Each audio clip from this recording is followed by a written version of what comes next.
Just let Emily have it, Mark's voice, slick with a combination of impatience and a poorly disguised sneer, cut through the sterile air of the lawyer's office.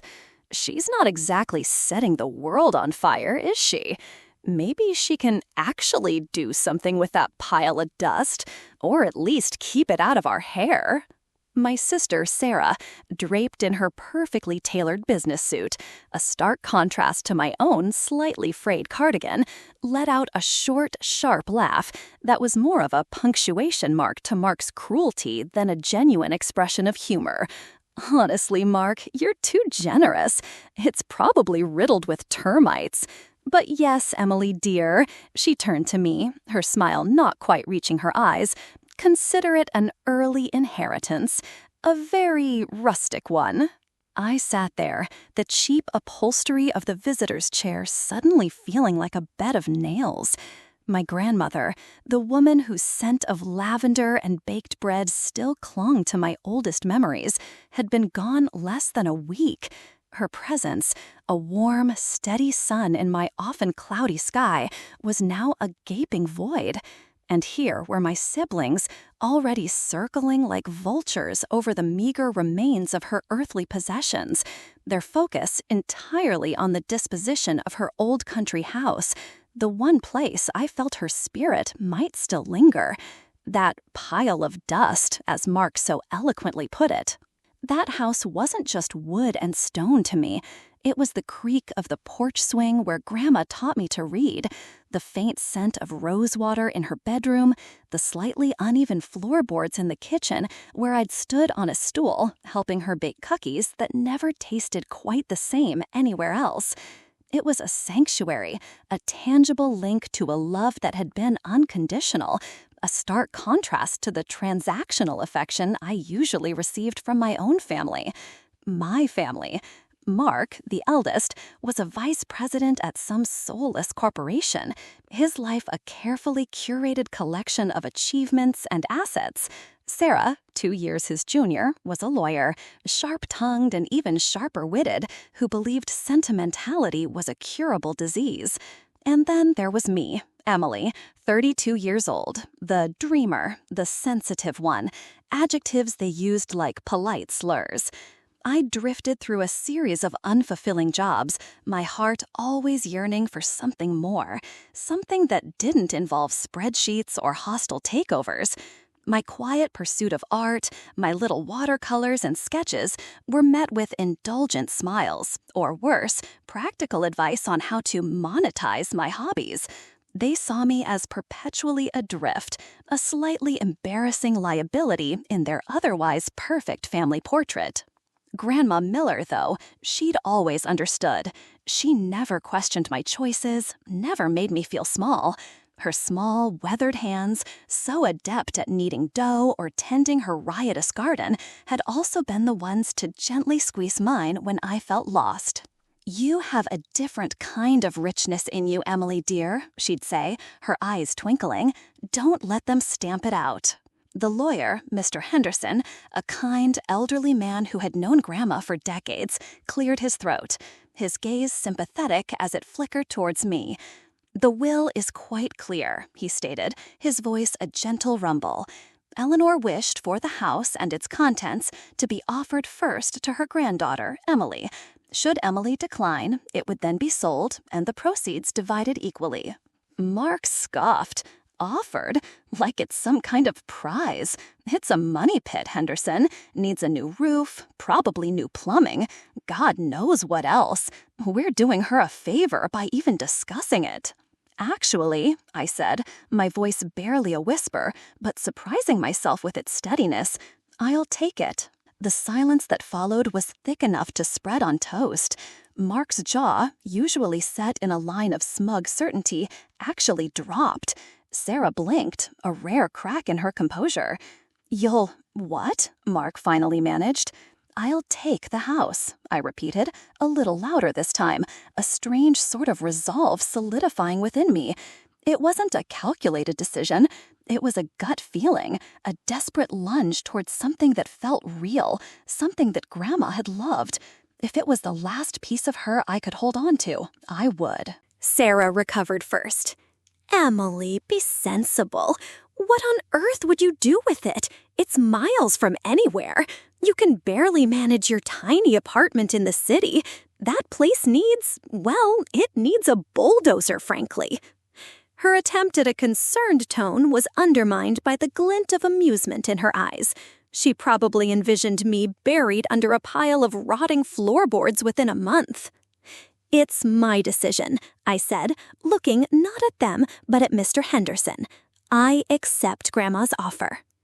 Mr. Henderson gave me a small, almost imperceptible nod. Very well, Emily. We can proceed with the paperwork. The drive back to the city with Mark and Sarah was an exercise in strained politeness and thinly veiled contempt. I hope you know what you're getting into, Mark said, drumming his fingers on the steering wheel of his luxury SUV. That place hasn't seen a lick of paint since the 70s, and the property taxes alone will eat you alive on your, what is it you do now, part-time at the bookstore? I'll manage, I said, staring out the window, the gray cityscape blurring past. Manage? It sounded so insufficient for the mountain that lay ahead. But what choice did I have? The thought of that house being sold, its contents scattered, its memories erased by strangers was unbearable. Well, don't come crying to us when the roof caves in, Sarah added from the back seat, her voice crisp. We have our own responsibilities, and you know Dad always said sentimentality is the enemy of progress. Our father, he'd been a mirror image of Mark, all ambition and bottom lines, with little patience for anything he couldn't quantify. Grandma Miller had been my mother's mother, a softer, gentler influence, one that my father had tolerated more than embraced. After Mom passed away when I was a teenager, Grandma became even more of a refuge. The truth was, they weren't entirely wrong. The house was old, it was run down, I had very little money saved, and my income from the part-time job at the Wandering Quill, a cozy little independent bookstore, was just enough to cover my city rent and a modest existence. The sensible part of me, the part that had absorbed years of their pragmatic lectures, screamed that I was being a fool. But another part of me, a smaller, quieter voice that sounded a lot like Grandma's, whispered that this was an opportunity, a chance to do something real, something for myself, something to honor the memory of the one person who had always believed in me. The day I got the keys, a heavy old iron set on a tarnished brass ring, I drove out to the countryside alone. The autumn air was crisp, carrying the scent of damp earth and decaying leaves. The house stood on a slight rise, overlooking a meadow that sloped down to a meandering creek. It was a 2-story clapboard structure, originally painted a cheerful yellow, now faded to a muted, streaky gold. Several shutters hung crookedly, and the porch sagged a little on one end. It looked forlorn, neglected, a bit like how I felt, if I was being honest. I pushed open the front door, the familiar creak echoing like a sigh. Inside, the air was still and cool, heavy with the scent of dust, old wood, and the faintest trace of lavender.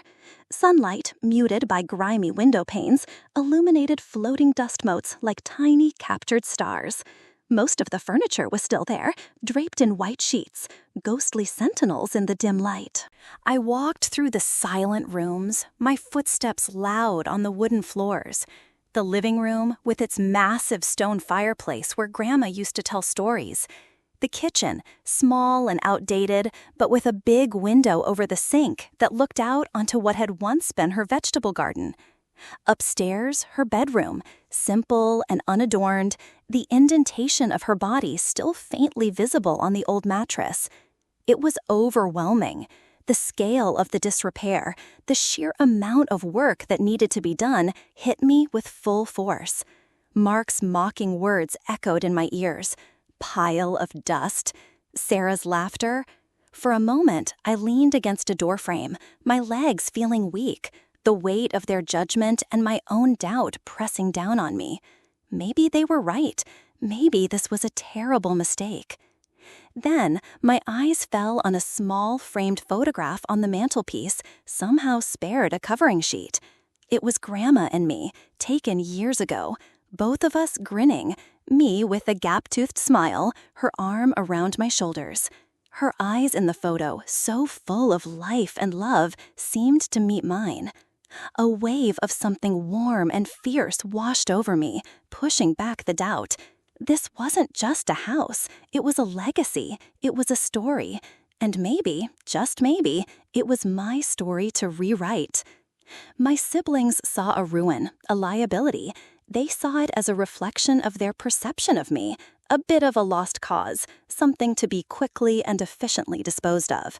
They'd handed me the keys with an air of finality, as if to say, there, your problem now. They expected me to fail, to give up and come crawling back, admitting they were right all along.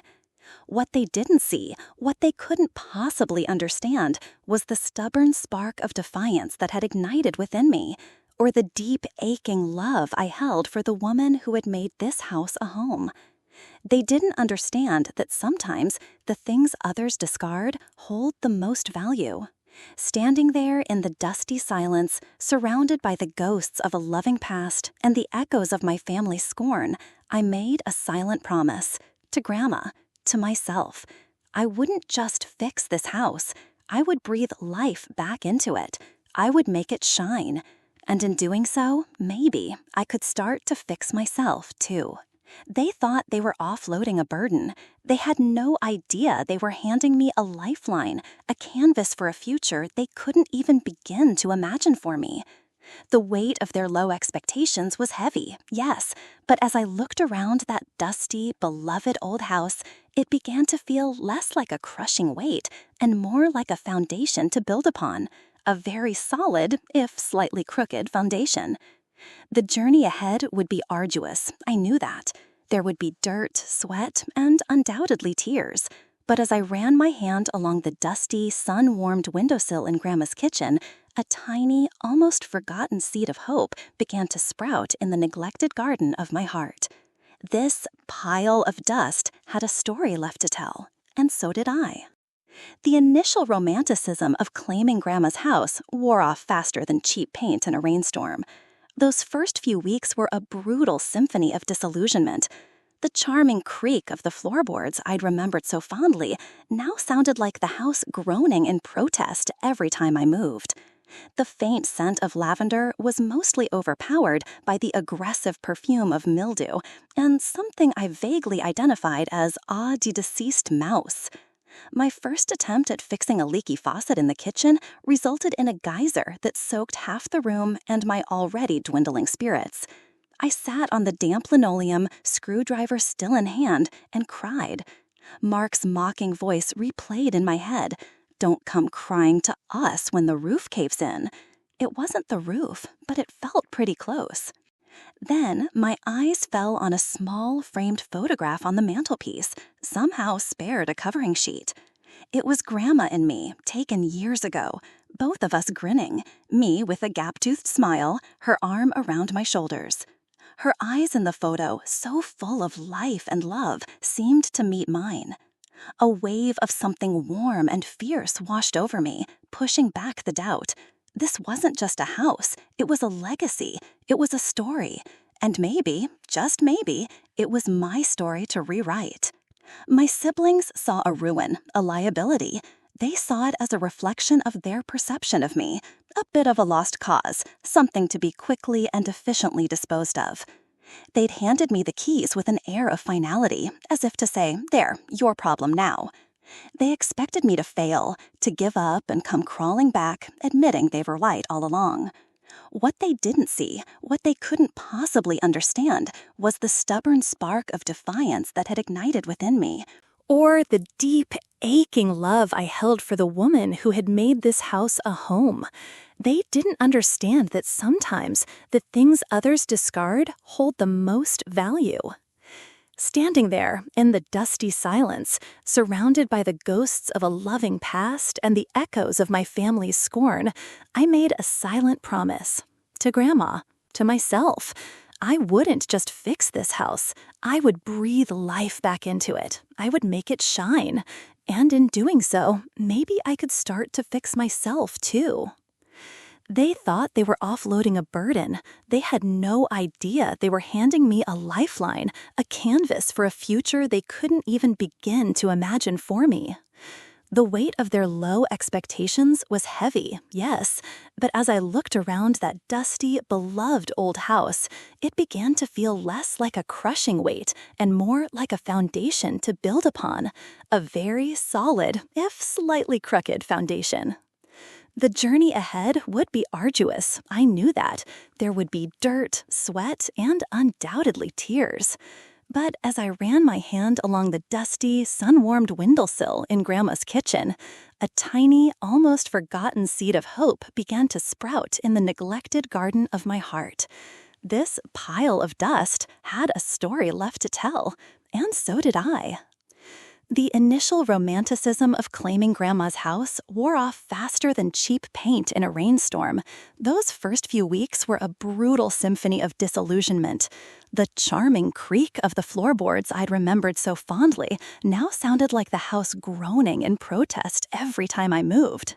The faint scent of lavender was mostly overpowered by the aggressive perfume of mildew and something I vaguely identified as eau de deceased mouse. My first attempt at fixing a leaky faucet in the kitchen resulted in a geyser that soaked half the room and my already dwindling spirits. I sat on the damp linoleum, screwdriver still in hand, and cried. Mark's mocking voice replayed in my head, "Don't come crying to us when the roof caves in." It wasn't the roof, but it felt pretty close. My grand vision of sweeping through the house, transforming it with a wave of my artistic hand, quickly dissolved into the gritty reality of manual labor. There was so much grime, so much neglect. Days were spent hauling out garbage bags filled with things that were genuinely beyond saving, my muscles screaming in protest. I learned that dust wasn't just a light film, it could be an archaeological layer. My city-soft hands were soon raw and blistered.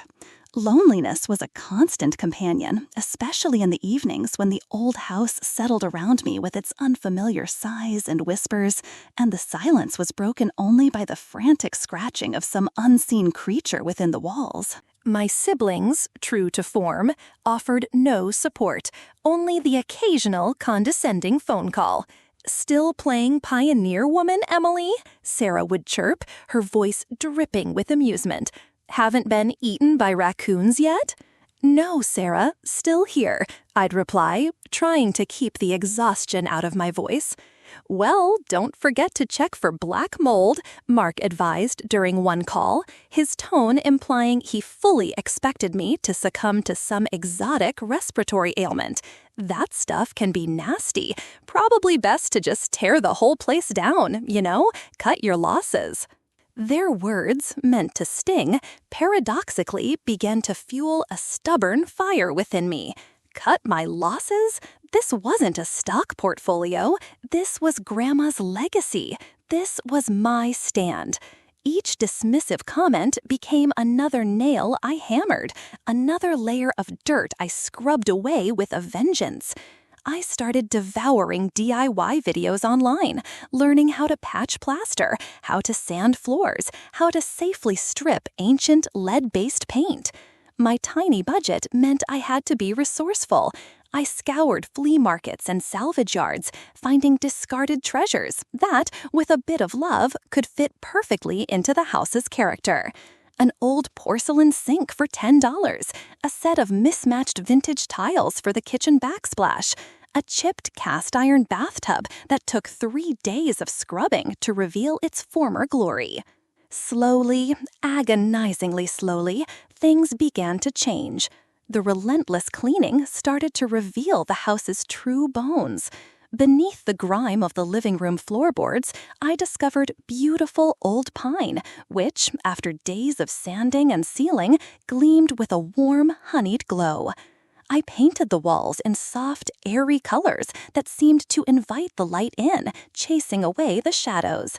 The kitchen, once a disaster zone, started to resemble a cozy farmhouse haven, the salvaged sink gleaming proudly. I even tackled the overgrown garden, wrestling with thorny vines and stubborn weeds, until, one morning, I uncovered a patch of Grandma's beloved peonies, their tight buds promising future blooms. Each small victory was a balm to my soul, a quiet repudiation of my family's low expectations. One particularly bleak afternoon, feeling overwhelmed and on the verge of calling a dumpster company for the entire contents of the attic, I stumbled upon a small, leather-bound trunk tucked away under the eaves. Inside, nestled amongst yellowed linens and moth-eaten baby clothes, was Grandma Miller's diary. My breath caught. It was a simple, cloth-covered book, its pages filled with her familiar, elegant script. I sat down on the dusty attic floor, the weak sunlight filtering through a grimy window, and began to read. It wasn't a record of grand events, but a chronicle of her daily life in the house, her joy at planting the rose bushes by the porch, her worries about a harsh winter, recipes scribbled in the margins, observations about the birds in the meadow. And then there were entries about me. Little Emily visited today. She has such a curious mind, always asking questions. Drew a picture of the old oak tree. Quite the artist, that one. This house seems to calm her spirit. Another, from when I was a teenager, struggling after Mom died. Emily seems so lost. Her father means well, I suppose, but he doesn't understand her gentle heart. I pray this old house can always be a refuge for her, a place where she feels safe and loved. Tears streamed down my face, dripping onto the fragile pages. It was as if Grandma was there with me, her voice a comforting whisper across the years. Her hopes for the house, her unwavering belief in me. It was the encouragement I desperately needed. The diary became my companion, my instruction manual, not just for the house, but for rediscovering my own worth. I learned about her struggles, her small triumphs in making this place a home. I found out she'd always dreamed of turning the small, sun-drenched room overlooking the garden into an art studio, a dream she never got to realize. That particular revelation struck a chord deep within me.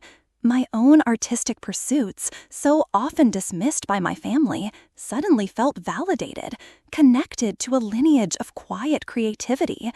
I decided then and there that I would make Grandma's dream a reality. That sunny room would become my studio. The discovery of the diary marked a turning point. My efforts became less about proving my siblings wrong and more about honoring Grandma. And, in the process, myself. I still had moments of despair, days when every muscle ached and my bank account dwindled at an alarming rate. But now I had a deeper purpose. I learned to mix cement to repair the crumbling front steps, reglazed old window panes instead of replacing them, and even found a local old-timer who, for a reasonable price and a few home-baked cookies, my attempts at Grandma's recipes were slowly improving, helped me with some of the more complicated plumbing and electrical issues, teaching me as he went. I kept my progress a secret from Mark and Sarah. When they called, I'd offer vague, non-committal answers about chipping away at it. Let them think I was still drowning in dust and decay. Their image of me, the hapless, impractical Emily, was so firmly entrenched, it was almost amusing to imagine their eventual surprise.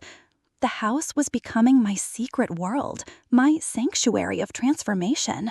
The scent of mildew had been replaced by the smell of fresh paint, beeswax, and often something baking in the oven. The garden, once a tangled mess, was starting to show signs of curated life, with neat rows of vegetables and burgeoning flower beds. The house was breathing again, and so was I. With every restored floorboard, every freshly painted wall, I felt a piece of myself clicking back into place. The dreamer was learning to be a doer. The sensitive one was discovering a core of resilience she never knew she possessed. I was still Emily, but a stronger, more capable version was emerging from the dust and debris like a butterfly from a chrysalis. The old house wasn't just being renovated, it was renovating me. And the best part?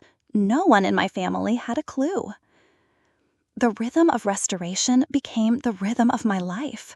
Months bled into a year, then nearly 2. The house, once a monument to neglect, now hummed with a quiet vitality. It wasn't just about patched roofs and polished floors anymore.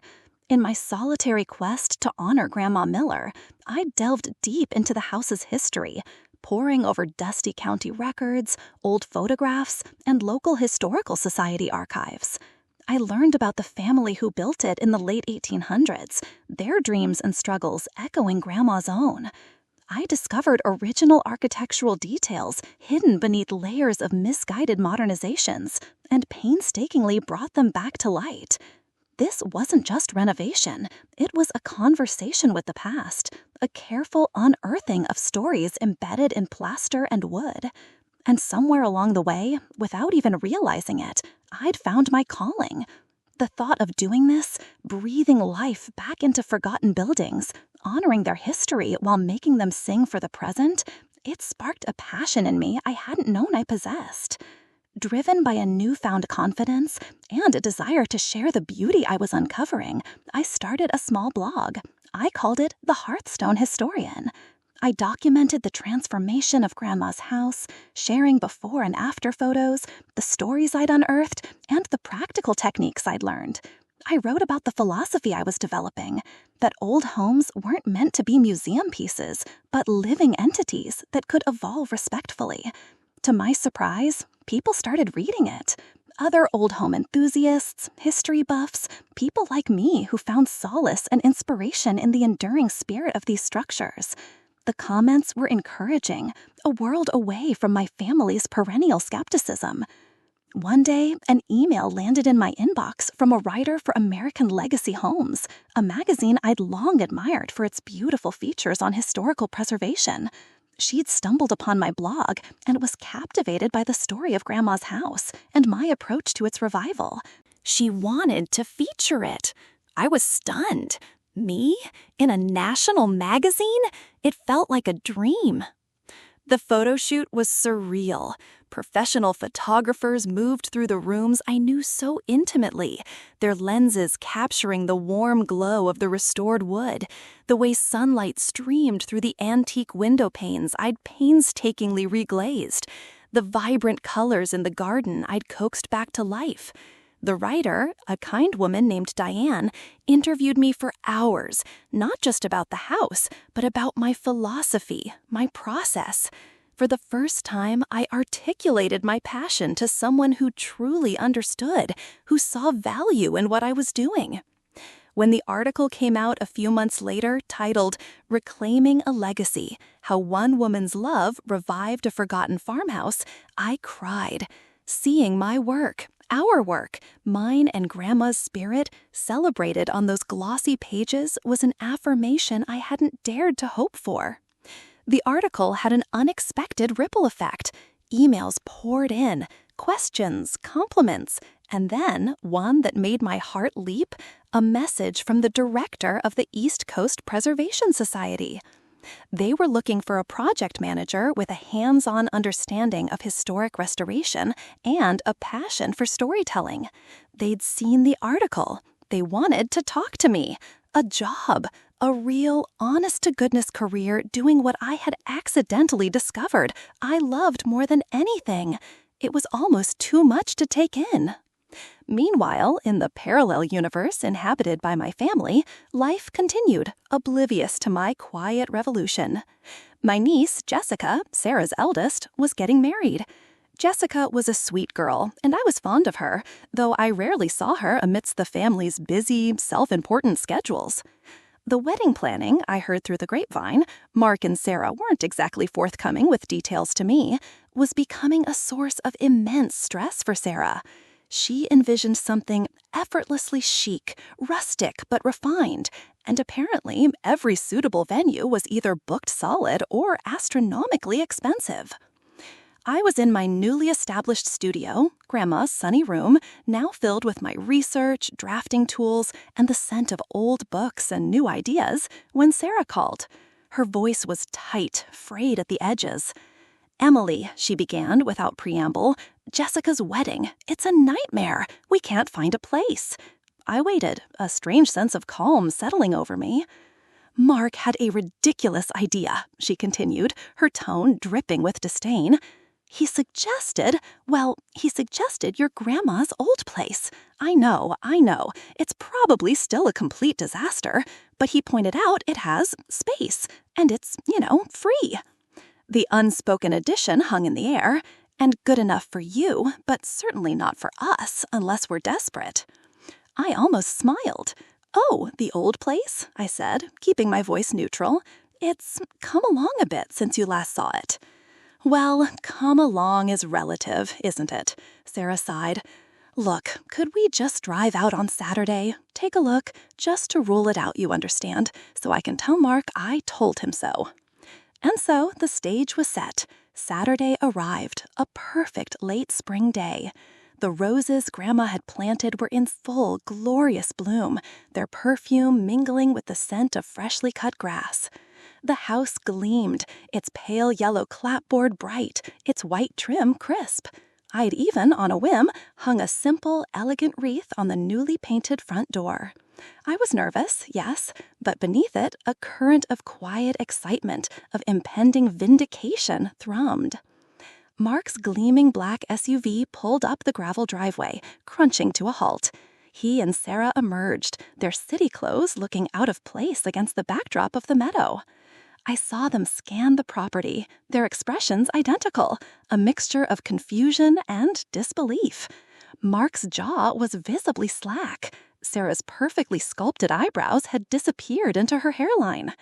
They walked slowly towards the house, their gazes sweeping over the manicured flower beds, the neatly painted porch with its welcoming rocking chairs, the sparkling windows. "Emily," Mark finally managed, his voice an octave higher than usual. Is this the right place?" I smiled. "It is, Mark. Welcome." Sarah was speechless, her eyes wide as she took in the transformation. She ran a finger along the porch railing, as if to check if it was real. I led them inside. The dark, dusty interior they remembered was gone. Sunlight flooded the entryway, illuminating the warm, polished wood floors. The living room, once draped in ghostly sheets, was now a welcoming space, tastefully furnished with Grandma's restored antiques, accented by soft rugs and carefully chosen artwork, some of it my own. A faint, pleasant aroma of beeswax and lemon polish filled the air. I don't understand," Sarah stammered, walking into the dining room, where a beautiful old harvest table, which I'd found in the barn and painstakingly restored, took center stage. "When did all this happen? How?" "I've been busy," I said simply. I showed them the kitchen, now a charming farmhouse dream, with its vintage-inspired appliances, sourced affordably, and open shelving displaying Grandma's old china. I led them to the sunroom, my studio, its walls lined with books and historical prints, my drafting table overlooking the now breathtaking garden. Mark just kept shaking his head, muttering, "I don't believe it. I just don't believe it." Sarah, after her initial shock, seemed to be mentally recalibrating. The disdain was replaced by a calculating gleam in her eye. "Emily," she said, her voice suddenly smooth as silk, "this is astonishing. Truly, you have a gift." I waited. "About Jessica's wedding," she continued, "this place, it's perfect. It's exactly what she wanted. Rustic, charming, but so elegant." The irony was so thick I could have bottled it and sold it as an artisanal condiment. The pile of dust, the termite-riddled ruin, was now the perfect venue for her precious daughter's wedding. "We would, of course, compensate you for any trouble," Mark added quickly, perhaps sensing my hesitation. "I'd be happy to host Jessica's wedding here," I said, my voice even, "for Grandma and for Jessica. I didn't need their compensation, but I wouldn't refuse a contribution towards the event itself. My real payment was the look on their faces." The wedding a few weeks later was, by all accounts, magical. The garden in full bloom provided a stunning backdrop for the ceremony. The house, adorned with fairy lights and flowers, glowed with warmth and welcome. Guests wandered through the rooms, marveling at the details, the loving restoration evident in every corner. I overheard snatches of conversation. Such character! Absolutely beautiful! Whoever owns this place has incredible taste. I saw Mark and Sarah preening slightly, accepting compliments as if they'd had a hand in it. But then Mrs. Henderson, the lawyer's wife, a grande dame of the local community, cornered Sarah. "My dear," she gushed, "this house is a triumph. Your sister is a miracle worker. I read about her in American Legacy Homes, you know. Such talent. Is she going to pursue this professionally?" Sarah's smile froze for a fraction of a second. "Oh, yes," she managed, a little too brightly. "Emily is very resourceful." Later that evening, as the party wound down, I sat on the porch swing, watching the fireflies dance in the meadow. Jessica came over, her eyes shining. "Aunt Emily," she said, giving me a hug, "thank you. This was the most perfect day, in the most perfect place. Grandma would have loved it so much." That, I knew, was true. Mark and Sarah approached, a rare sight, them seeking me out together. "Emily," Mark began, looking uncharacteristically awkward, "the house, it's incredible. We misjudged you." Sarah nodded, a stiff, almost painful gesture. "You've done something amazing here, and that magazine article, and the job offer, the Preservation Society." It turned out Diane, the writer, had gushed about my new opportunity to them during the reception. "Yes," I confirmed, "I start next month."